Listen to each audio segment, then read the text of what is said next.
Hey, what's up everybody? I'm gonna make a super quick video on if you ever come across doing a drum brake job and it's got two retaining bolts or one to hold the drum in place.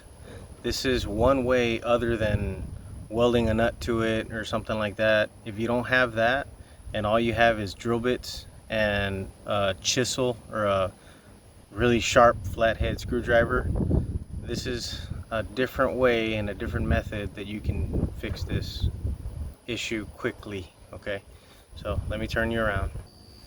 Okay, so this is what I used pretty much.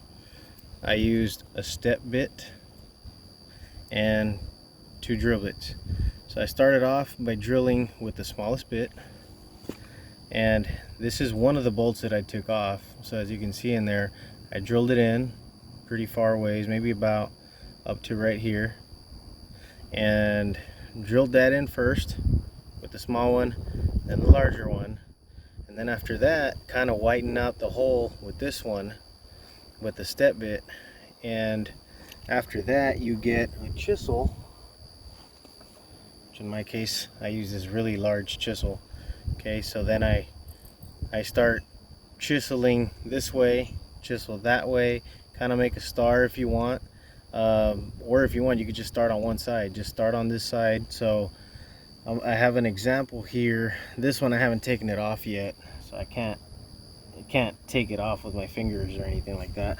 So I'm gonna go ahead and do that one on camera right quick. So I had already bashed it one time and then I decided to make this video. So I'm gonna hold that like that. There, it broke loose. I don't know if you saw that. So it did not come loose with this deal. I had made this number 3 Phillips screwdriver or socket, rather. So I made this and it bent it to crap and everything. It's a little cheapy one that I had made a while back. But yeah, it just stripped away all that, and I used a little bit of a mini impact and whatnot, and it still stripped it away. So like this, by drilling it and doing that, you chisel at it. And this one came out easy. I don't know why, but it came out easy. And by drilling it, what you do is you pretty much weaken the steel, and it's no longer tight up against the walls, inside the threads. So you weaken it, and now it has a little bit of flex. Now it can give a little bit towards the center where the hole is. So your goal here is to chisel like that, in that manner. That's what you kind of want to do. So if you're starting up here, you want to chisel that way and rotate it, and now you can take it out with your finger.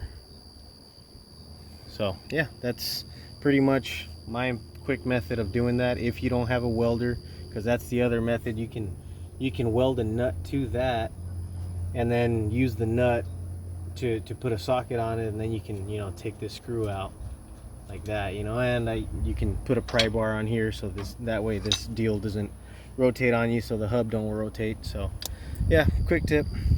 Thought y'all could maybe use that if you have limited tools to your to yourselves. So yeah, this is all it took, hammer, chisel, and these bits right here. That's it. Thank you guys for watching, and subscribe. If you got any other questions, any other recommendations on other videos that I should make or anything like that, feel free to input that on the comments. Thank you.